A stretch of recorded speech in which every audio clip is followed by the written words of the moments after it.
इस कार्यक्रम के पुण्यार्जक हैं स्वर्णोदय तीर्थ न्यास, अतिशिक्षित खजुराहो, जिला छतरपुर, मध्य प्रदेश। स्वर्णोदय तीर्थ में दान राशि जमा करने के लिए डिटेल्स नोट कीजिए। खाता संख्या 11861010188380, IFSC कोड CNR B0001186। दान राशि शाखा कैनरा बैंक खजुराहो। स्वर्गीय श्री रमन लाल जी की पुण्य स्मृति में श्रीमती शकुंतला देवी, श्री वीरेंद्र कुमार जी, श्रीमती प्रतिभा देवी, सुश्री निहांशी जैन, भव्य जैन, श्री नितेश जी, श्रीमती कुसुम देवी, सुश्री प्रियल जैन, चिंतन जैन, श्री मनीष जी, श्रीमती ममता जैन, गीत जैन, सुश्री चियांशी जैन एवं समस्त घुघरावत परिवार, पता खांदू कॉलोनी, बांसवाड़ा, राजस्थान।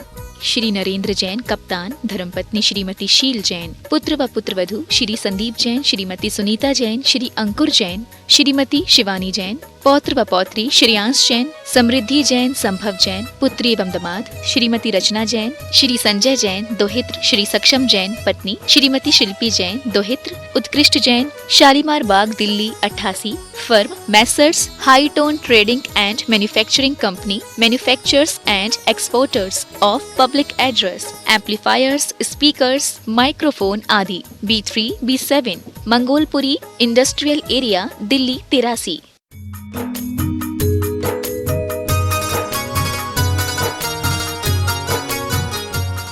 आदिम तीर्थंकर प्रभु, आदिनाथ मुनिनाथ, आधि व्याधि अघमद मिटे, तव पद में मम्माथ। चरण शरण है आपके, तारण तरण जहाज, भव दधी तट तक ले चलो, करुणा कर जिन राज। अहिंसा परमो धर्म की परम पूज्य आचार्य भगवंत गुरुदेव श्री विद्यासागर जी मुनि महाराज की, समस्त मुनि संघ की जय हो। जैन दर्शन में कर्म से मुक्त होने के लिए एक सुंदरतम व्यवस्था है पश्चाताप की। पश्चाताप करो। पश्चाताप के माध्यम से कर्म ढीला पड़ता है। गुरुदेव एक बार बहुत अच्छी बात कहे। गुरुदेव ने कहा, उस पश्चाताप से भी ज़्यादा जरूरी है जैन दर्शन में पूर्व बोध। अगर पूर्व बोध हमको मिल जाता है तो फिर जीवन में कभी भी पश्चाताप नहीं करना पड़ता। पश्चाताप उनके जीवन का अंग होता है कि वस्तु स्थिति के गुजरते वक्त हम उससे अपरिचित रहते हैं। फिर बाद में चिड़िया चुग गई खेत वाली बात जब हाथ में आती है तो पश्चाताप नियम से होता है। बंधु, दर्शन पूर्व बोध का हिमायती है। श्रावण शुक्ला पूर्णिमा का दिवस जब हम सभी लोग एक राष्ट्रीय पर्व मनाते हैं जिसका नाम है रक्षाबंधन। सबकी मानसिकता रहती है बंधुओं रक्षाबंधन मनाने की, और कई लोगों की तैयारियां बहुत पहले से होना शुरू हो जाती है। अच्छी चूड़ियाँ खरीदनी है, एक साड़ी नई खरीदनी है, किसी को लाचा खरीदना है, किसी को कॉस्मेटिक वाले के यहाँ से जाकर के श्रृंगार कराना है, रुमाल खरीदना है, नई नई राखियाँ खरीदनी है। मतलब कितनी चीज़ों की खरीदारी की एक बहुत लंबी लिस्ट जो है वो हमारे दिमाग में इस त्यौहार को मनाने से पहले आ जाती है। और आ नहीं जाती है, लाई जाती है। लाई इसलिए जाती है कि भारतीय संस्कृति में धीरे धीरे धीरे करके जितने भी पर्व है उन पर्व की परिभाषाएं बदल गईं। सारे के सारे पर्वों का धीरे धीरे धीरे करके व्यवसायीकरण कर दिया गया। अब इस तरीके के ऐड हमारे जीवन में दिखाई देते हैं कि उस ऐड से प्रभावित होकर के हम पर्व के व्यवसायीकरण से प्रभावित होने के कारण उसकी पूरी धारा को मोड़ देते हैं। पर्व भारतीय संस्कृति का कोई भी हो बंधुओं, या तो वो व्यवसायीकरण की भेंट चढ़ गया या वो राजनीति की भेंट चढ़ गया। इन राजनीति और व्यवसायीकरण की भेंट चढ़ करके सारे के सारे पर्वों ने अपना अर्थ खो दिया और जीवन के अर्थ बताने के लिए धर्म काम आता है, धर्मात्मा काम आता है, और उस धर्म और धर्मात्मा की याद दिलाने के लिए ये पर्व मात्र प्रतीक के रूप में आते हैं। कोई लोग सिर्फ एक दिन इस रक्षाबंधन को मना लेते हैं। संसार में बहुत सारी कहानियाँ जुड़ गई इस पर्व को लेकर के। कैसी कैसी कहानियाँ जुड़ गई कि कहीं पर वो द्रौपदी और कृष्ण का संवाद चलता है कि कृष्ण के उंगली में एक बार कोई कट लग गया और कट लगने के कारण उस समय कुछ वस्त्र नहीं दिखा, तो द्रौपदी ने अपनी साड़ी का पल्लू थोड़ा सा फाड़ करके कृष्ण की उंगली में बांध दिया। रक्षाबंधन के इस पर्व को बहुत सारे लोग इस कथानक संवाद से जोड़ देते हैं कि जैसे द्रौपदी ने कृष्ण की उंगली में अपने साड़ी का पल्लू धागा बांध दिया था और उससे फिर कृष्ण ने कहा था कि आज तुमने पल्लू का थोड़ा सा धागा बांधा है, भविष्य में मैं तुम्हारी रक्षा करूंगा, ऐसा कृष्ण ने संकल्प कर लिया। और फिर जब दुशासन ने भरी राजसभा में चीर हरण करने की कोशिश करी तो कृष्ण ने उस बंधी हुई उंगली का प्रतिकार, उसका प्रसाद देते हुए पूरी की पूरी वस्त्र से द्रौपदी को लपेटते चले गए। इस रक्षाबंधन को एक बहुत बड़ा वर्ग है जो इस तरीके की कहानियों में मान करके जीना पसंद करता है। एक बहुत बड़ा वर्ग है जो चित्तौड़ की रानी को हुमायूं के साथ जोड़ देता है कि चित्तौड़ की रानी अपना किला हार रही थी तो उसने एक पतला सा धागा और एक पत्र हुमायूं के पास भेजा कि इस पतले के धागे के माध्यम से मैं आपसे अपने पूरे देश की और राज्य की रक्षा की भीख मांगती हूँ, तुम्हें अपना भाई मानती हूँ। तो हुमायूं अपनी पूरी सेना लेकर के चित्तौड़ की रानी की रक्षा करने के लिए आ गया और चित्तौड़ की रानी की रक्षा करी और ये भाई बहन का एक पर्व चलने लगा। कुछ लोग इस पर्व को बलि की कथा के साथ भी मानते हैं। वैष्णव संप्रदाय में इस बलि की कथा आती है कि बलि ने एक कुचक्र रचा, उसको फिर शांत करने के लिए नया आकार लिया गया और ये पूरी कथा ब्राह्मणों में भी चलती है बंधुओं। उस कथा में अंत में ब्राह्मण जो होते हैं वो घर घर में जाकर के एक रक्षा सूत्र बांधते हैं। ऐसी कितनी कथाएं हैं, कितनी कहानियां हैं जो अपने अपने स्तर पर इस रक्षाबंधन के त्यौहार को मनाने के लिए चलती हैं। लेकिन इसके पीछे का पूरा सेंस इस पर्व के व्यवसायीकरण करने वालों ने बदल दिया। पूरी भाषा बदल गई। किस उद्देश्य को लेकर के यह एक रोमांचकारी पर्व मनाया जाता था, उस पर्व से उसके रोमांच और सत्य को मिटा करके अब सिर्फ भाई बहन के बीच में रक्षाबंधन, राखी का पर्व, पैसा का लेन देन, मीठा खाना, चूड़ियाँ खरीदना, कपड़े खरीदना, टीका चंदन लगाना, हुआ अल्लाह करना और फिर लास्ट में आकर के पूरे दिन भोग भोग में निकाल करके और दूसरे दिन से फिर अपने काम में लग जाना। पूरे के पूरे इस पर्व का वैल्यू अब बदल दिया गया है। अगर आप इसको भाई बहन के रक्षाबंधन के पर्व के रूप में भी मनाते हैं तो दुनिया में सुनने वाले वे सारे लोग जो पुरुष वर्ग हैं वे एक बार अपनी अंतरात्मा में हाथ रख करके ये बता दें, क्या उनकी ज़रूरत उनकी बहन को है? ऐसा कौन सा भाई है, कौन सा भाई है इस पूरी दुनिया में कि बहन को अपने भाई की जरूरत पड़ती है और कब पड़ती है? सोचा आपने? कभी अंतर्मन में विचार किया कि बहन की रक्षा करने का संकल्प करने मात्र से, धागा बंधवा लेने मात्र से, मीठा खा लेने मात्र से या फिर उसको 200-500 रुपए दे करके इस पर्व की इति पूर्ति कर लेने मात्र से ये रक्षाबंधन सफल नहीं हो जाता। अगर रक्षाबंधन सफल करना है तो बहन को कुछ ऐसा देना पड़ेगा कि तुम्हारे अब्सेंस में भी बहन उसके माध्यम से अपनी रक्षा कर सके।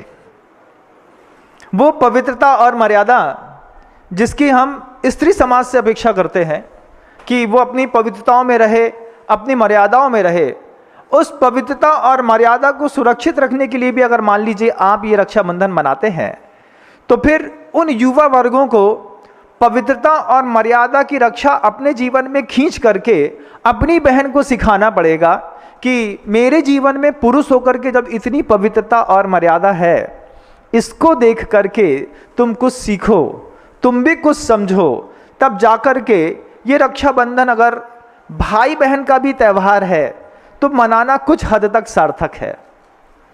बहन से अपेक्षा रहती है ये दूसरे लड़कों से बात नहीं करेगी, दूसरे लड़कों के साथ घूमने नहीं जाएगी, डेटिंग में नहीं जाएगी, और लड़कों को छूट है। लड़के कहीं भी किसी के साथ डेटिंग में जा सकते हैं, किसी को होटल में घुमा सकते हैं, लड़कों के लिए सब छूट है बंधुओं, है ना।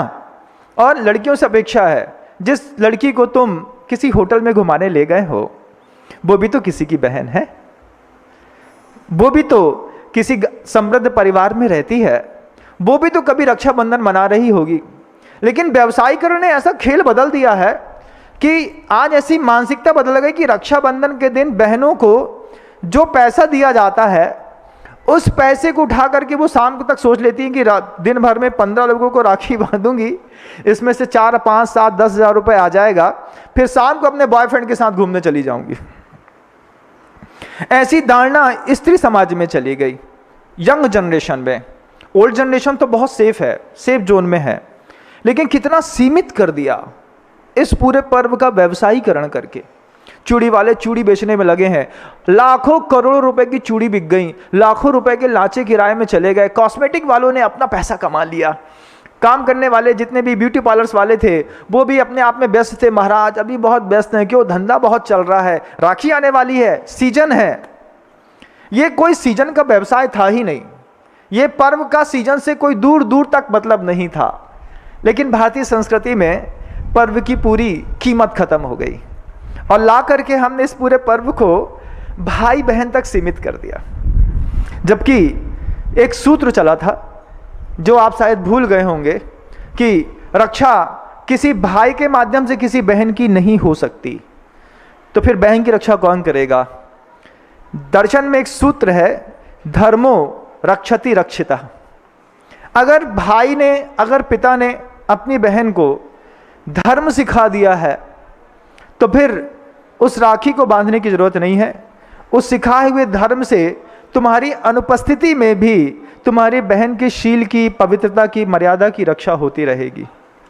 लेकिन आज धर्म की बात नहीं होती।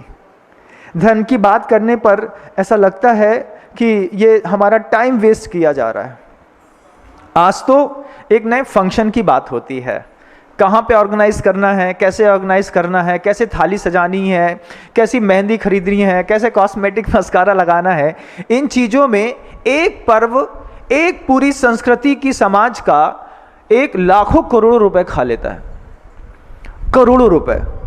कल्पना करिएगा, आपने जिस एक पर्व को मनाने के चक्कर में पूरे देश की समाज की हर बहन ने मान लीजिए 500 रुपये या 1000 रुपये भी खर्चा किया होगा, और देश में मान लीजिए 30 करोड़ से ज़्यादा बहनों का संप्रदाय है। अगर 120 करोड़ की समाज है तो आप मान लीजिए कि 60 करोड़ से ज़्यादा भारत के अंदर माँ बहनें हैं। 60 करोड़ बहनों में से मान लीजिए हर बहन ने 500 रुपये भी खर्चा किया, तो एक पर्व में कितना खर्च हो गया है? 3,000 करोड़ रुपए और ज़्यादा। ये तो बहुत छोटी रकम बताई जा रही है बंधु। अब आप सोचिए कि इस संबंध को बनाने के चक्कर में आपने 500 मतलब रुपए भी खर्चा करते हैं आप मिनिमम, तो हजारों रुपए खर्चा हो जाता है। हासिलाई शून्य आता है बंधुओं। रात होते होते हिसाब किताब में लड़के को लगता है कि जेब हल्की हो गई और लड़की को लगता है मेरा पर्स भारी हो गया। यहाँ का पैसा, यहाँ का पैसा, यहाँ का पैसा सबको खींच लिया। मुंह बोले भाई बनाने की भी खूब व्यवस्था है आज के दिन। क्या? अरे वो मेरा भाई, उसको मैं अपना भाई मानती हूँ, उसको भी राखी बांधूंगी, उसको भी राखी बांध दी। एंड टाइम में वही काम नहीं आया, कोई काम में नहीं आने वाला है। कोई भाई किसी भी बहन की प्रतिकूल परिस्थितियों में कभी काम आने वाला नहीं है। विश्वास ना हो तो घर के अंदर देख लीजिएगा, आत्म मंथन करके टटोल लीजिएगा बंधुओं। बात थोड़ी कड़वी लगेगी लेकिन बिल्कुल सही कह रहे हैं। जब आपकी बहन को पति ने छोड़ दिया और आपके घर के अंदर रहने लगी, तो वो भाई पति के काम आ रहा है, भाई जो है वो बहन के काम आ रहा है कि पत्नी के काम आ रहा है। जब पत्नी कहती है कि नंद से हमको बहुत परेशानी है, अब इसकी छोड़ छुट्टी हो गई है, अब ये क्या जिंदगी भर यहीं रहेगी क्या, हम यहीं पालेंगे, उस समय वो रक्षाबंधन का वो सूत्र कहाँ चला जाता है। उन सारे भाइयों से पूछना चाहता हूँ जिनको किसी भी विपरीत परिस्थितियों के कारण उनकी बहन अपना परिवार छोड़ करके तुम्हारे घर में रहने चली आई, उन भाइयों से पूछना चाहते हैं क्या भाई की बहन की दूसरी शादी करने का मन नहीं होता? होता है महाराज, कैसा भी हो लेकिन ये यहाँ से जाए, पढ़े लिखे नौकरी करे, किराए के मकान में जाए, लेकिन यहाँ से जाए। रक्षाबंधन कितना सफल है, कितना सफल है। जब जवानी में आपकी बहन का पति मर गया और मरने के बाद पत्नी विधवा हो गई, आपकी बहन विधवा हो गई, अब वो कहती है कि मैंने पास ऐसा एजुकेशन नहीं था, ऐसी कोई हमारे पास स्किल डेवलपमेंट का कोई हमारे पास चांस नहीं था, हमने कुछ सीखा नहीं था, अब हम क्या करेंगे, तो पापा खत्म हो गए हैं तो मैं अपने भाई के ऊपर डिपेंडेंट हूँ। तब भाई को उस रक्षाबंधन की कोई कीमत समझ में नहीं आती बंधु, उसको सिर्फ पत्नी की बात समझ में आती है। पत्नी कहती है तुम्हारी दीदी को तुम समझा लो या तो उसके ऊपर व्यवस्था कर दो, हम उसका खाना नहीं बनाएंगे, हम ऐसा नहीं करेंगे। ये झूठे रक्षाबंधन कब तक मनाओगे, कब तक, और क्यों मनाते हो ये झूठे रक्षाबंधन? जब उम्मीद है, जब जानते हो कि तुम्हारा भाई तुम्हारे किसी विपरीत परिस्थिति में काम आने वाला नहीं है, फिर उस भाई की कलाई में राखी बांधने से कौन सा पर्व सार्थक होने वाला है? किसकी कलाई में रक्षा का सूत्र बांध दें? क्योंकि मैंने बताया ना कि पूरे के पूरे पर्व का ऐसा व्यवसायीकरण कर दिया गया है कि आजकल हमको ना हमारी मर्यादा, ना पवित्रता, ना रक्षा से मतलब है, हमको जैसे पर्व के एंजॉय से मतलब है। एंजॉय होना चाहिए। किसी भी बहाने से लाखों करोड़ रुपए का बिजनेस करते हैं लोग। आप जाकर के मार्केट की रंगीनियां आज शाम की देखिएगा, प्रवचन सुनने के बाद आपको लगेगा हर दुकान जगमगा रही है, हर घर में साफ सफाई है, गोठा बनाना है, मिठाई लाना है, स्वीट्स लाना है, कपड़े लाना है, इसी में हजारों करोड़ों रुपए बर्बाद कर दिया, जबकि इससे कुछ होने वाला नहीं था। भाई की कलाई में बांधी राखी जब छूटती नहीं है तो भाई चुपचाप चाकू से निकाल करके अलग कर देता है। 5 मिनट का खेल था बंधुओं, हजारों करोड़ रुपए बर्बाद कर दिए। सारे के सारे लोग मिलकर के आज के दिन अगर चैरिटी करने का संकल्प कर लेते, सारे के सारे जैन समाज या अहिंसक समाज के लोग सोच लेते कि संस्कृति के विकास के लिए जिसकी रक्षा वास्तव में जरूरी है, आज मात्र हम 300 रुपए का दान दे करके अपनी संस्कृति की रक्षा कर लेते हैं, यह रक्षाबंधन सार्थक हो जाता, बहुत सही तरीके से सार्थक हो जाता। भाई की कलाई में राखी बांधने से किसी भी भाई बहन का रक्षाबंधन सार्थक होने वाला नहीं है। हर बहन को आज सुरक्षा की जरूरत तो है, लेकिन किससे? किसी स्त्री को इस भारतीय संस्कृति में रहने पर सबसे ज्यादा खतरा किससे है, जिसके लिए हम भाई के हाथ में रक्षाबंधन बांधना चाहते हैं? किससे खतरा है स्त्री को? आंख बंद करके पता करोगे तो पता चलेगा, स्त्री को पुरुष से खतरा नहीं है, स्त्री को स्त्री से खतरा है। आज इस रक्षाबंधन को जब आप मनाएं तो अपने घर में रहने वाली स्त्री के हाथ में सबसे पहले राखी बांध करके स्त्री अपनी सुरक्षा की व्यवस्था कर ले। क्यों? क्योंकि 2 अलग अलग परिवारों से जब 2 बहनें इस घर में आईं और कोई देवरानी जेठानी बन गई, आपस में रहने लगी, अब नीचे जो भी कमजोर निकलता है, शालीन निकलता है, उसको किसी न किसी क्रूर से खतरा बन ही जाता है। आज किसी भी बहन को किसी भी पर पुरुष से कोई खतरा नहीं है बंधुओं, खतरा हमेशा स्त्री को स्त्री से रहा है। यह रक्षाबंधन स्त्री को स्त्री के साथ मिलकर के मना लेना चाहिए। अगर आप लौकिक रूप से मनाते हैं तो पारलौकिक की तो बात ही अलग है।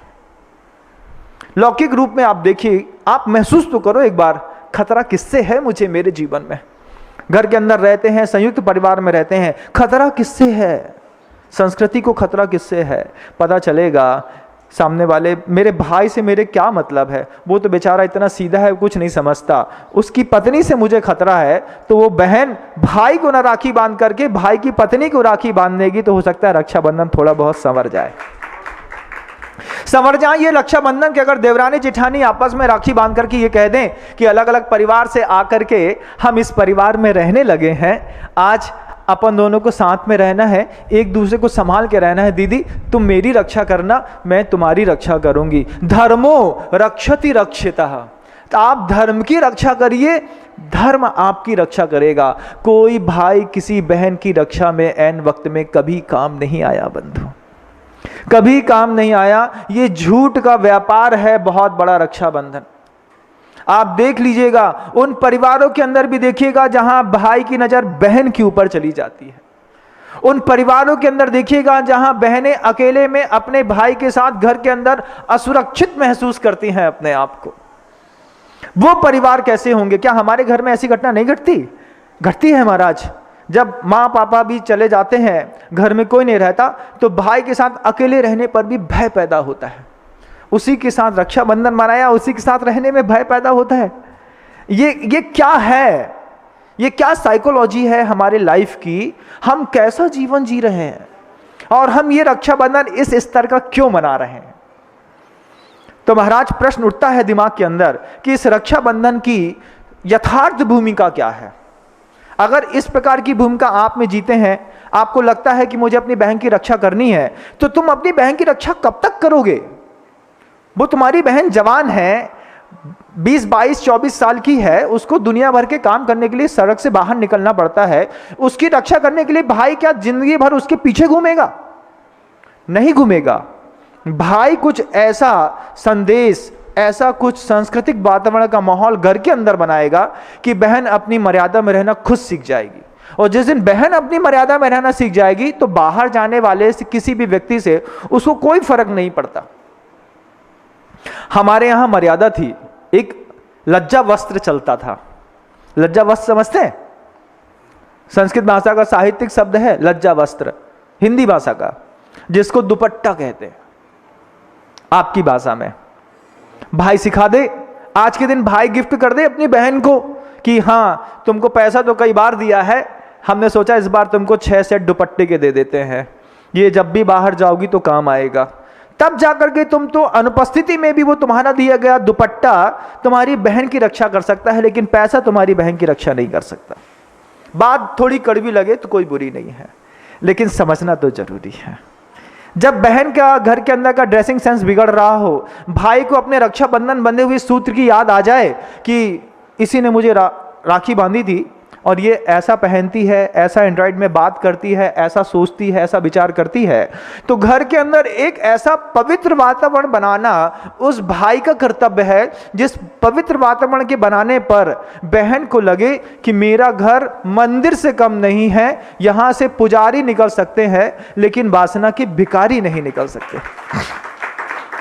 ऐसा कोई रक्षाबंधन मने तो बात है। ये कैसा रक्षाबंधन है कि तुम्हारे जेब से निकला पैसा उसकी जेब में गया और वो उठा करके अपने बॉयफ्रेंड को गिफ्ट दे करके चली आई। दोनों मिलकर के जा रहे हैं, एक कार में सब जा रहे हैं एक साथ होटल में, बहन अपने बॉयफ्रेंड के साथ बिजी है, हम अपनी गर्लफ्रेंड के साथ बिजी हैं, इसी रक्षाबंधन में बंधु। कल आप देखिएगा इस तमाशे को पूरी दुनिया में। आज हमारी बात सुन लीजिए। सुनने में थोड़ा सा लगता है कि महाराज सीधा सीधा हर्टिंग पंच मार रहे हैं, लेकिन एक्चुअल में जरूरी है। एक्चुअल में सीखो कि जिस बहन को तुम प्यार करते हो, प्रेम करते हो, जिस बहन के प्रति तुम्हारा हमेशा से दया का, करुणा का, कंपाइंडनेस का भाव रहा है, वो बहन को एक्चुअल में आज किस चीज की जरूरत है, किसी भी परिस्थिति में है। अगर बहन 60 साल की हो गई है तो उसको किस चीज की जरूरत है? अगर बहन 20 साल की है तो आज वर्तमान समय में तुम्हारी बहन को किस चीज की जरूरत है? बहन 35 साल की है और मान लीजिए वो किसी कारण से वापस अपने परिवार में, घर में आकर के माता पिता के साथ रहने लगी है, तो भाई सोचे ना एक बार कि रक्षाबंधन मनाते हैं, उस बहन को आज किस चीज की जरूरत है? और सबसे बड़ी बात, सुरक्षा की जरूरत है किसको इस पंचम काल में?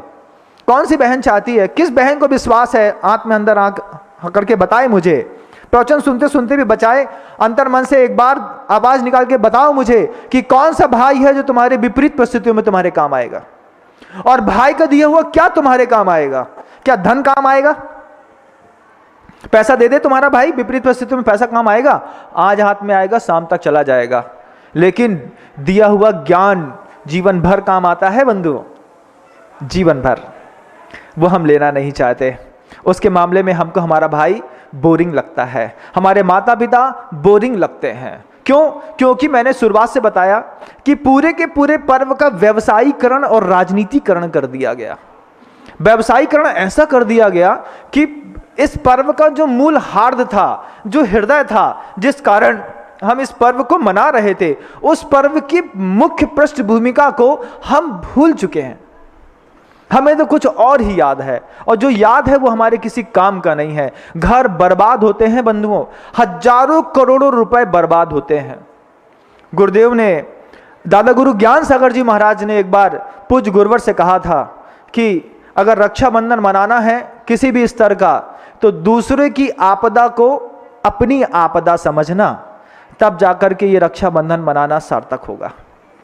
सूत्र है बंधुओं, दिमाग में रख लो, दूसरे की आपदा को अपनी आपदा समझना, तब जाकर के ये रक्षाबंधन मनाना सार्थक है। आज विपत्ति किसके ऊपर है? तुम्हारी बहन के ऊपर? कोई विपत्ति नहीं है। बहन से पूछना चाहता हूं, भाई के ऊपर कोई विपत्ति है? कोई विपत्ति नहीं है। कितने ऐसे नपुंसक भाई होंगे इस संसार में जिन्होंने अपनी बहन का पैसा खा करके एक भी बार उनको लौटाया नहीं है। कितने नपुंसक भाई होंगे इस संसार में। आप देखिएगा कि जिसने रक्षाबंधन मनाया अपना परिवार बड़ा करने के लिए, अपने आप की दुकान चलाने के लिए, कितनी बार वो बहन जो छोटा सा एजुकेशन कोचिंग इंस्टीट्यूट में जाकर के पैसा कमाती थी, उससे 5 लाख 7 लाख 10 लाख रुपए लिए, लौटाने के नाम पर अपना मुंह फेरते हैं और चले जाते हैं और एक बात करते हैं, तुमको पैसे की क्या जरूरत, हम तो हैं। कितने नपुंसक हैं वो भाई जो अपनी बहन के पैसे पर अपना जीविकोपार्जन कर रहे हैं और अपना घर चला रहे हैं। उन नपुंसक भाइयों से कहना चाहता हूं, अपनी परिस्थितियां बदल लीजिए। क्यों? क्योंकि रक्षा की बात है तो करनी तो पड़ती है महाराज। मैं नहीं बोलूंगा तो कौन बोलेगा? और किसकी हिम्मत है सीधा सीधा कह करके किसी के चेतना को जागृत करने की? वे संत ही तो हैं जो आप जैसे इन भाइयों की चेतना को झंकृत कर सकते हैं। जब लगे कि हाँ इस तरीके के पाप मैं कर रहा हूं, जब तुम्हें लगे कि हाँ मैंने बहन की पर्स से पैसा चोरी कर लिया, बहन के बैंक के अकाउंट से पैसा चोरी कर लिया, बहन की और सारे गोल्ड या ज्वेलरी को मैंने मार करके अपने परिवार को समृद्ध कर लिया और रक्षाबंधन मनाना चाहते हो, सबसे पहले तुम बहन की ली गई उस संपत्ति को आज के दिन वापस करने का संकल्प करो। संकल्प करो कि हमने अपनी बहन से जिस भी प्रकार की आर्थिक व्यावसायिक सहायता ली थी, सबसे पहले मैं उसको वापस करूंगा। अपनी सेल्फ डिपेंडेंसी को पहले क्लियर करो और उसके बाद ये रक्षाबंधन की राखी बंधवाओ, नहीं तो राखी का पैसा भी खर्च मत करो। कोई मतलब का नहीं है ऐसा पैसा खर्चा करना। गलत कह रहा हूं? सही कह रहा हूं? क्या कह रहा हूं? अच्छा बताओ, आप बताओ। गलत कह रहा हूं तो हाथ उठा दो, और सही कह रहा हूं तो बता दो कि हाँ आप महाराज सही कह रहे हैं। कितने सारे ऐसे भाई हैं जिन्होंने बहन के पैसे से अपना जीविकोपार्जन कर रहे हैं। रक्षाबंधन के दिन, लौकिक रक्षाबंधन के दिन इस पैसे को सबसे पहले वो वापस करें। 200-500 रुपए देना तो बिल्कुल बात की बात है। बंधुओं, बड़ा विचित्र समय आ गया। आज जिसको सुरक्षा की जरूरत है उसके बारे में हम सोचते नहीं, और जो बिल्कुल सेफ जोन में है उसके साथ रह करके हम रक्षाबंधन मनाते हैं।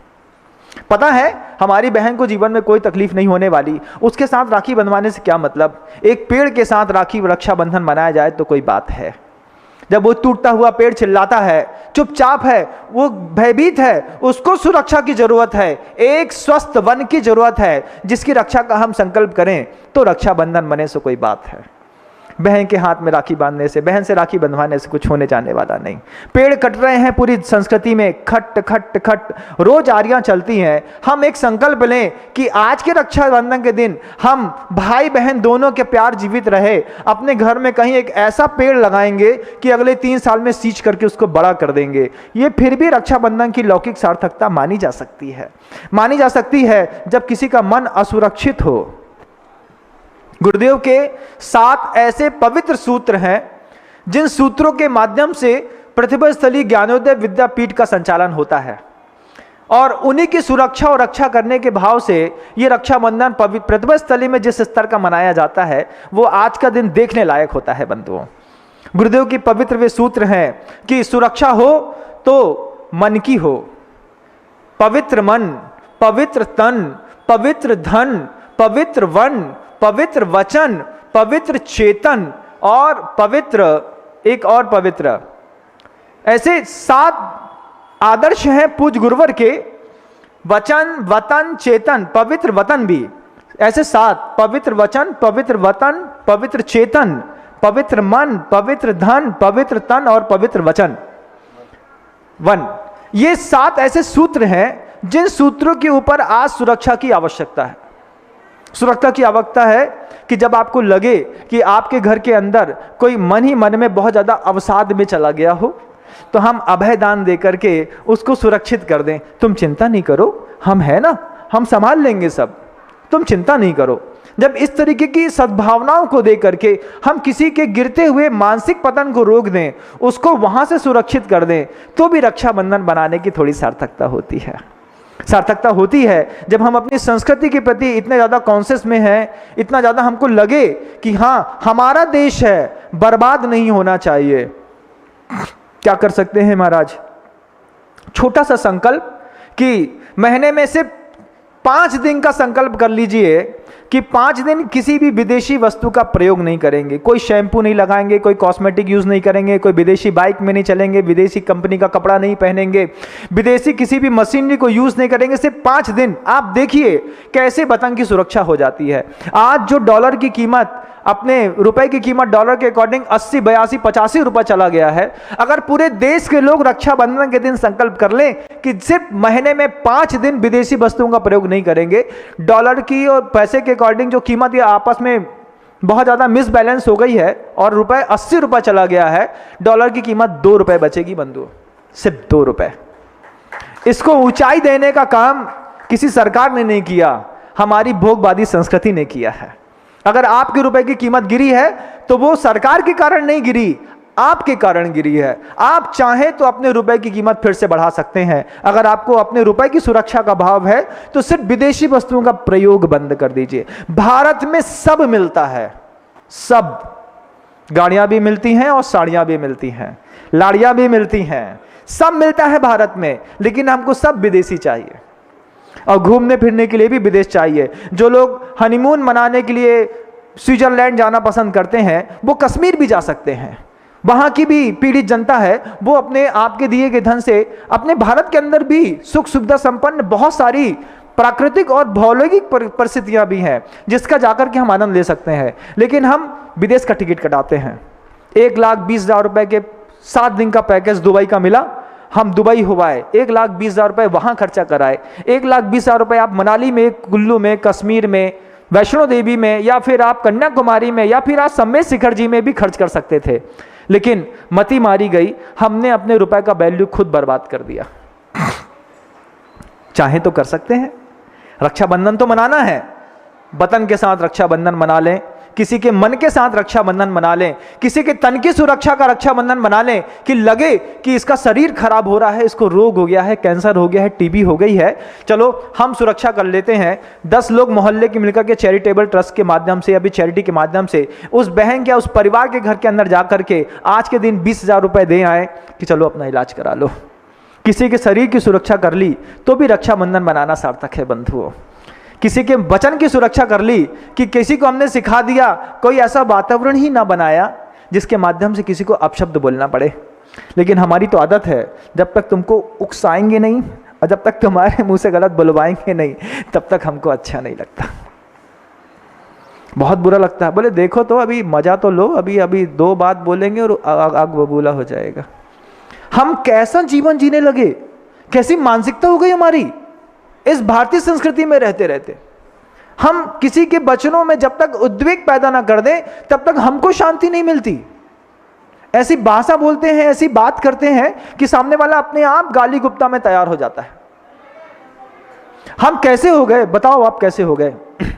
धनोपार्जन का जो शुद्ध और पवित्रतम तरीका था, जिसकी सुरक्षा करना जरूरी थी, आज पैसा कमाना सबको अच्छा लगता है, लेकिन सबको अंदर भय रहता है, अगर मेरे पैसे के बारे में सरकार को पता चल गया, समाज को पता चल गया, गुरु को पता चल गया, और तो और परिवार को भी अगर हमारे पैसे के बारे में पता चल गया तो ये हमारे हाथ में नहीं रहेगा। धन अच्छा तो लगता है, लेकिन परिवार के लोगों को भी नहीं बताते। पिता पुत्र को कभी नहीं बताता कि घर के अंदर कितना पैसा है। क्यों? विश्वास नहीं है। समाज में जाकर के भी नहीं बताते, गुरु के सामने भी नहीं बताते। फिर क्या होता है, धीरे से साए साए साए करके इनकम टैक्स की रेट पड़ती है 50 ठिकानों पे। क्या निकला? 500 करोड़। अब कहां गया? क्या निकला? बोले 20 करोड़ की उन्होंने पेनाल्टी बनाई है। अब महाराज के पास आते हैं, महाराज कोई उपाय हो तो बताओ। अगर तुमने शुद्ध धन की सुरक्षा करने का भाव पैदा होता और पवित्रतम तरीकों को अपनाया होता तो यह रक्षाबंधन बहुत सार्थक होता। प्रतिभा स्थली में सिखाया जाता है इस बात को कि स्किल डेवलपमेंट ऐसा कुछ हो कि अगर तुम कभी विपरीत परिस्थितियों में फंस जाओ तो किसी एजुकेशन सेक्टर और किसी नौकरी के भरोसे ना रह करके कुछ ऐसे कारनामे, उनके हाथों में हुनर दिया जाता है बंधुओं कि वो अपने हुनर से अपना जीवन चलाने की कला जानते हैं। लेकिन आप अपने ही धन के माध्यम से कितना इनसिक्योर महसूस करते हैं अपने आप को। ये कैसा धन है कि जो आप अनीतिपूर्वक कमाते हैं और फिर भाई भी दुश्मन दिखाई देने लगता है। नहीं कमाकर धन को लावे, दुश्मन दे दिखाई। पिता ने पुत्र 4-5 पैदा कर दिए, 3 कमा रहे हैं, 1 नहीं कमा रहा है। नहीं कमाकर धन को लावे तो दुश्मन दिखाई देता है, लात मारते हैं, अरे चलो निकलो बाहर यहां से। अरे घर का इतना बढ़िया जबरदस्त पिलर है जो मान लो पैसा नहीं कमाता है। सोचो अगर 3 भाई पैसा कमाते हैं और 1 भाई पैसा नहीं कमाता है और भाई दिन भर घर के अंदर रहता है तो घर के अंदर तुम्हारी बहन की, धन की, पूरे परिवार की सुरक्षा की जवाबदारी उस भाई के ऊपर है। यह भी तो एक जवाबदारी है, लेकिन कितना इग्नोर किया जाता है, कितनी इंसल्ट की जाती है ये कोई धंधा नहीं करता। अरे परिवार बचा के रखा है, ये क्या कम बात है? कम बात है? नहीं, बहुत बड़ी बात है। लेकिन हमारी दृष्टि उस तरफ नहीं जाती, हमारी दृष्टि उसको अपमानित करने में लगती है। 30 साल का हो गया, कुछ नहीं करता, घर के अंदर रहता है तो घर संभला है, बहुत बड़ी बात है।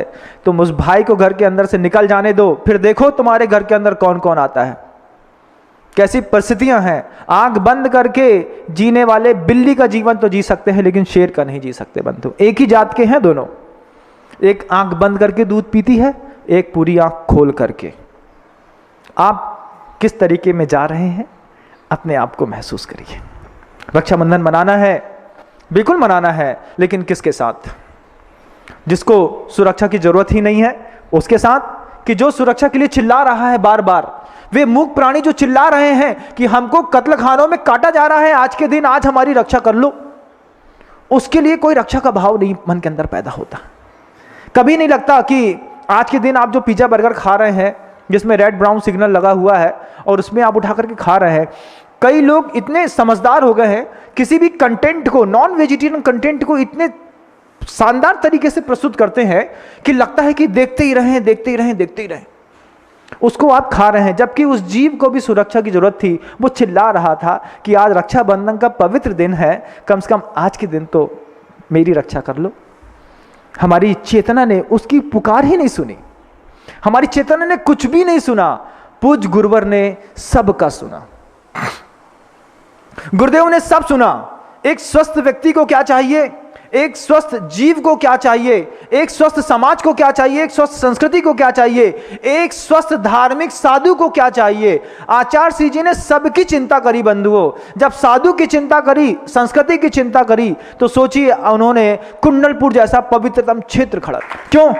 मरती हुई संस्कृति सुरक्षा मांग रही थी, वे जीर्ण शीर्ण दीवारें सुरक्षा मांग रही थी। उन्होंने अपने पूरी साधना की शक्ति लगा करके कुंडलपुर के बड़े बाबा का ऐसा पवित्रतम मंदिर खड़ा किया है कि आज आप जाते हैं तो अपने आप को गौरवान्वित महसूस करते हैं। यह सुरक्षा का रक्षाबंधन है बंधुओं, जो गुरुवर मनाते हैं। जब उन जीवों की तरफ उनकी दृष्टि गई, देखो कितना असुरक्षित महसूस करते हैं। गाय अपने आप को कितना असुरक्षित महसूस करती हैं कि लोग बीफ लिंचिंग के मामले में मर्डर करना पसंद करते हैं, लेकिन गाय को खाना बंद नहीं करते। वे जो गाय को बचाने का दम्भ भरते हैं, वे लोग भी परोक्ष रूप से गाय की हिंसा में भागीदार हैं, ऐसी वस्तुओं का प्रयोग करके जो गौमांस से बनी है। उनके लिए आप भी जवाबदार हैं। गुरुदेव के जब ये नहीं रहा गया, दादा गुरु ज्ञान सागर जी महाराज का वो पवित्रतम सूत्र दिमाग में था कि दूसरे की आपदा को अपनी आपदा समझोगे तब जाकर के तुम कुछ श्रेष्ठतम कार्य कर पाओगे। ये रक्षाबंधन गुरुदेव ने कितना पवित्रतम बनाया कि आज उनको किसी बाड़े में रख करके गुरुदेव ने 150 से ऊपर ऐसी गौशालाएं खोली हैं जहां एक एक गौशाला में 5-5 हजार से ज्यादा पशुधन सुरक्षित है। ये रक्षाबंधन कितना पवित्रतम होगा बंधुओं। आज आप चाहते तो इस रक्षाबंधन को उस गौशालाओं में चैरिटी करके भी उसको समृद्ध कर सकते थे, लेकिन आपने बियर की बॉटल खरीदना पसंद किया शाम के अंधेरे में, लेकिन चैरिटी देना दिन के उजाले में पसंद नहीं किया, कभी पसंद नहीं किया। क्यों? अरे ये तो होता ही रहता है। कभी जाकर के देखो इस बारिश में उस गौशाला में जब टीन सेट टूट जाता है और जब कमेटी के पास पैसा नहीं रहता तो गाय कितना परेशान होती हैं। ये रक्षाबंधन वहाँ भी मनाया जा सकता है कि आज के दिन हम संकल्प कर लेते हैं कि 1100 रुपये की राशि सबसे पहले गौ माता के नाम से गौशाला में दान करेंगे। आप संकल्प कर सकते हैं कि मान लीजिए आपके क्षेत्र में कोई गौशाला नहीं है तो हम इसी आज के रक्षाबंधन के दिन किसी जीर्णोद्धार को कि कराता हुआ कोई मंदिर हो जो बार बार कर रहा हो कि मुझे जीर्णोद्धार की अपेक्षा है, वहाँ पे जाकर के जीर्णोद्धार का संकल्प कर लेते हैं। हम अपने घरों में पेंट लगाना, गलीचा बिछाना पसंद करते हैं, मिठाई बनाना पसंद करते हैं। हम सोच सकते हैं कि आज के दिन हम चलो एक काम करते हैं, मंदिर जी का पूरा फर्श खराब हो गया, इस फर्श को बदलवा देते हैं, नए टाइल्स घर में लगवाए। कभी मंदिर में लगवाने की सोची? नहीं, कभी नहीं सोची, दिमाग ही नहीं गया महाराज जी वहां पर जाकर के। क्यों? संस्कृति की रक्षा का भाव कभी अंदर पैदा ही नहीं हुआ, कभी भी धर्म की रक्षा का भाव पैदा ही नहीं हुआ। लेकिन गुरुदेव ने हर विषय को छुआ है बंधु, हर विषय में उनकी चेतना ने काम किया है और थोड़ा नहीं अभूतपूर्व काम किया है। आपको लगता है कि गुरुदेव मात्र गौशाला संचालित करने के लिए प्रेरणा देते हैं, तो ऐसा नहीं है। गुरुदेव के माध्यम से मांस निर्यात को रोकने का जो बहुत बड़ा बीड़ा उठाया गया था, जिनमें श्वेतांबर बंधुओं और साधुओं का भी इतना सहयोग मिला कि जिसके माध्यम से आज हमने हजारों लाखों टन मांस जो अनलीगल रूप से ट्रांसपोर्ट होता था उसमें रोक करके एक बहुत बड़ी विजय प्राप्त कर ली है।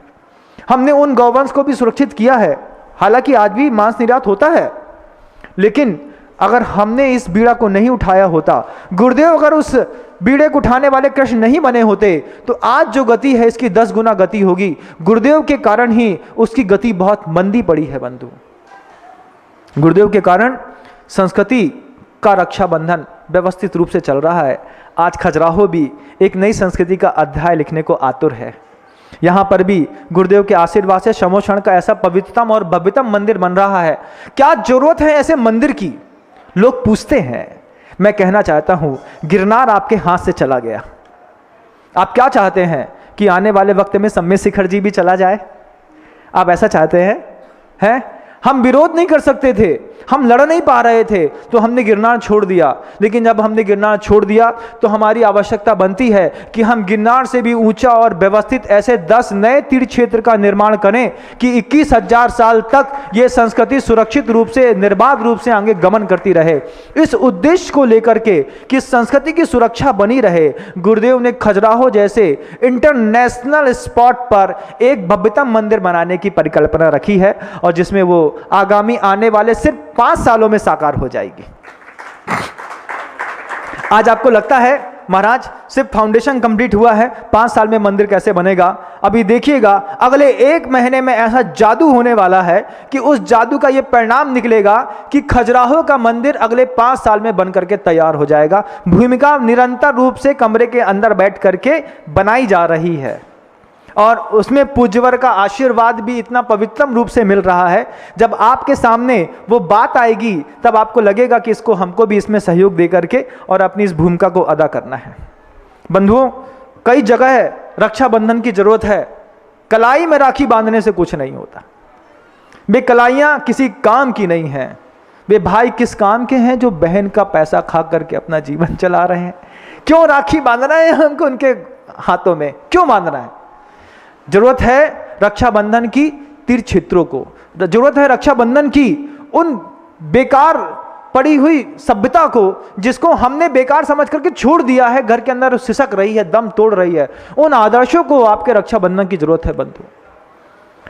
आप मेरी बात को गौर से सुन रहे हैं, मैं ऐसा मानता हूं, क्योंकि हृदय से निकली बात, आचार्य सिंह जी कहते हैं, हृदय तक जाती है। दिमाग से निकली बात कान तक जाती है और दूसरे कान से निकल जाती है।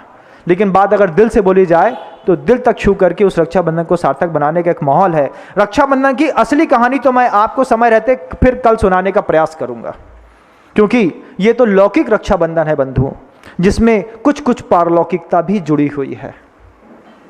देखिए आप, जीवों की रक्षा का भाव पैदा हुआ तो गौशाला गुरुवर ने बनाई एक रक्षाबंधन। वहां जब संस्कृति की रक्षा का भाव पैदा हुआ तो कुंडलपुर जैसा अक्षयकारी क्षेत्र बनाया, उसको इतना डेवलप कर दिया है कि अब आप इतना विश्वास तो कर सकते हैं कि अगर अगले 500 साल तक आपने अपनी इस पारिवारिक पृष्ठभूमि को बना के रखा तो उन मंदिरों में कोई आंच नहीं आएगी। कुतुब मीनार जाकर के देखिए, जब आपको मीनार में जिनबे में ठुके हुए दिखाई देते हैं तब आपको लगता होगा कि किसकी ऐसी मति गई होगी कि मंदिर को तोड़ करके और मीनारें बनाई गई होंगी। उसके एवज में भी तो कुछ बनाने की जरूरत पड़ती है ना, नहीं पड़ती? पड़ती है। अब एक जीन्स छोड़ दो, आज के दिन एक साड़ी छोड़ दो, सिर्फ चूड़ी छोड़ दो, माथे की तिलक और बिंदिया छोड़ दो और उतना सा पैसा सिर्फ एक जगह सेंट्रलाइज करके दान कर दो, फिर देखो करिश्मा कैसा होता है। वो करिश्मा होगा, लोग देखते रह जाएंगे। रक्षाबंधन तो कुछ ऐसा मनाया जाए कि किसी जीव को, मरते हुए को भी खुश किया जाए। नहीं मना सकते हैं, गौशाला में दान नहीं दे सकते हैं, कोई बात नहीं, इतना संकल्प कर लीजिए कि मांस का भक्षण नहीं करेंगे। ये भी किसी जीव की सुरक्षा ही है कि चमड़े के बेल्ट, जूते, पर्स, मोबाइल, इन सब चीज़ों में चमड़े का कवर यूज़ नहीं करेंगे। स्टेप्स में, घड़ी के स्टेप्स में चमड़ा यूज़ नहीं करेंगे। आप दान नहीं दे पा रहे हैं, कोई बात नहीं, इन चीज़ों का त्याग करके भी आप किसी की रक्षा कर सकते हैं। गुरुदेव ने क्या नहीं किया। राजस्थान में एक ऊंट फेस्टिवल होता था जिसमें ऊंट का पेट फाड़ करके उसके अंदर बकरा और उसके साथ बहुत सारे ड्राई फ्रूट्स भर देते थे और जीवित ऊंट को अग्नि में पकाते थे बंधुओं। अगर आप कभी यूट्यूब में ऊंट फेस्टिवल पता करेंगे तो आपको पता चलेगा। और वो तड़पता तड़पता मर जाता था, लोग मिला करके खाते थे, सब कुछ करते थे। जब अंतःचेतना ने वहां पर भी काम किया और कोर्ट केस करा और उसमें जब विजयी हुए तो आप क्या आश्चर्य मानते हैं, ऊंट फेस्टिवल को गवर्नमेंट ने 100% बंद कर दिया है।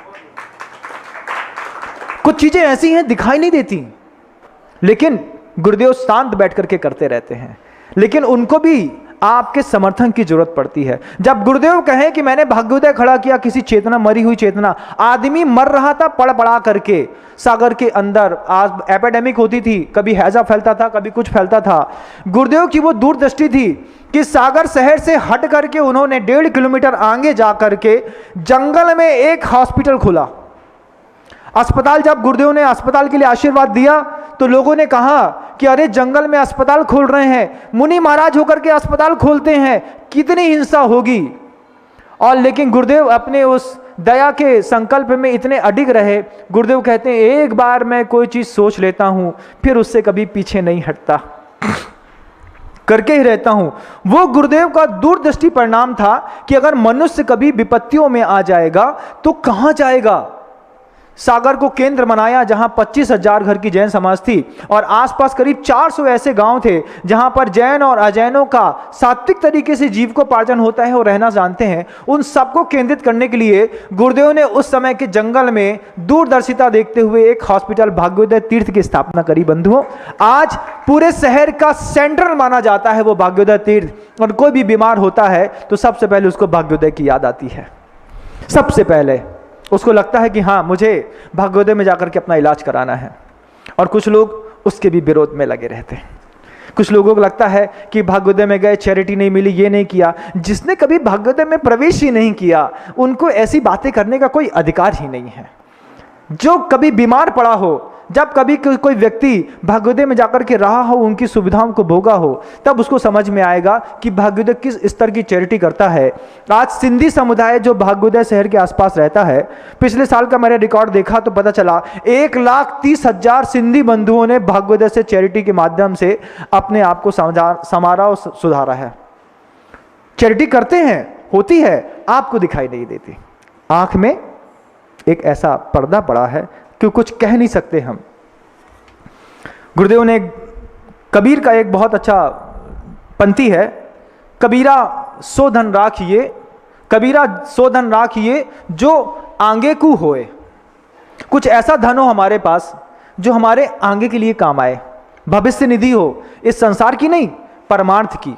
उस पारमार्थिक ट्रस्ट में गुरुदेव ने मनुष्य मरेगा तो क्या करेगा, कहाँ जाएगा, कैसे बचेगा, कैसे उसको शुद्ध औषधियाँ मिलेगी, कैसे उसका इलाज होगा, कैसे वो जीवित रहेगा, इन सब का विकल्प करके उस रक्षा करने के निमित्त से रक्षा का ऐसा एक बेजोड़ बंधन तैयार किया कि आज वो भाग्योदय 18 एकड़ में बना हुआ पूरे सागर के साथ साथ मध्य प्रदेश का हार्ट बनता चला जा रहा है। जैसे समुद्र में मेढक कर दे तो समुद्र का पानी खराब नहीं होता, ऐसे दो चार लोग अगर भाग्योदय के बारे में गलत बोल भी दें, उससे भाग्योदय की आइडेंटिटी कभी खराब नहीं होती। मरते हुए आदमी में कितने ऐसे प्राण हैं जिनको भाग्योदय ने जान दी है। डॉक्टर नीलम जैन जब भाग्योदय में काम करती थी, उसको देवी कहने लगे थे लोग कहते थे पूरे भाग्योदय, पूरे सागर के आकर आसपास 300 किलोमीटर में उस देवी का ऐसा नाम प्रसिद्ध था कि बच्चा मर रहा है, पेट में फंस गया है, कुछ हो गया है, बोले नीलम दीदी का सिर्फ हाथ लगवा दो, बच्चा बच जाएगा। मरते हुए बच्चों को जब बड़े बड़े एमडी डीएम डॉक्टर्स मना कर देते थे, नीलम उसको अपने हाथ में ले लेती थी। गुरुदेव की आशीर्वाद से पलने वाली वो साधिका भी है और ब्रह्मचारिणी भी है, 7 प्रतिमाधारी के उसके व्रत भी हैं बंधुओं, जो एमडी मेडिसिन चाइल्ड स्पेशलिस्ट होने के कारण भाग्योदय में अपनी जब सेवा देती थी, उनका कहना था कि लोग मंदिर बाद में जाते थे, नरियल मेरे पैर में सबसे पहले चढ़ाते थे कि हमारे बच्चे को बचा लो। ऐसी देवियों का वो स्थान बनाया गुरुदेव ने। बंधु, आप क्या समझते हैं, क्या लगता है कि रक्षाबंधन जो आप मना रहे हैं वो सही है कि जो गुरुदेव मना रहे हैं वो सही है? अगर धन का रक्षाबंधन, मन का, चेतन का, वतन का रक्षाबंधन अच्छा बनाना है, चेतन का रक्षाबंधन अच्छा बने, इसलिए तो गुरुदेव ने अपनी उस मरुभूमि राजस्थान को छोड़कर के इस बुंदेलखंड के अंदर आए और कितनी चेतन कृतियां खड़ी करी हैं। बंधु, आप देखिए कि जिनके पवित्रतम उपदेश से पूरा का पूरा विश्व आश्चर्यचकित है। जब सुधा सागर जी महाराज अपने मंच पर बैठ करके अपनी किसी बात को बोलते हैं, आप ललितपुर में जाकर के देखिएगा, 25,000 आदमी रोज सामने बैठ करके उनकी देशना सुनता है। वो चेतन कृतियां कहां से आई और क्यों आई? सिर्फ आई गुरुवर के आशीर्वाद से। वे जो आरिकाएं हैं जो पवित्रतम स्थानों पर रह करके लोगों की अंतर्वेदना को शांत करती हैं, लोगों के हृदय में पैदा होने वाले उफान को शांत करने का काम करती हैं। छोटे छोटे नगरों में उनके चातुर्मास हो रहे हैं। आप जाकर के उन पवित्रतम प्रतिमूर्ति को देखो तो सही एक बार कि गुरुदेव के हाथ की बनाई हुई अहिंसा की वो मूर्ति है जो सिर्फ सुख देने का काम करती है।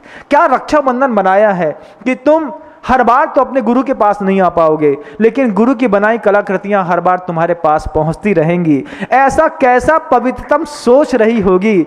तब गुरुदेवों ने किसी को खजुराहो चातुर्मास देते हैं, किसी को टिकटोली में चातुर्मास देते हैं, किसी को ललितपुर भेजते हैं, किसी को कहीं और भेज करके, जहां उम्मीद नहीं है, समाज नहीं है, वहां पर गुरुदेव ने कहा जाकर के चातुर्मास करो। और साधुओं ने अपना चातुर्मास निर्विघ्न संपन्न कर रहे हैं। क्यों कर रहे हैं? अपने लिए नहीं, आपका रक्षाबंधन बहुत अच्छे तरीके से मनता रहे, सिर्फ इसलिए। बंधु, क्या सोच है उस देवता की, कितने तरीके से वो रक्षाबंधन मनाते हैं।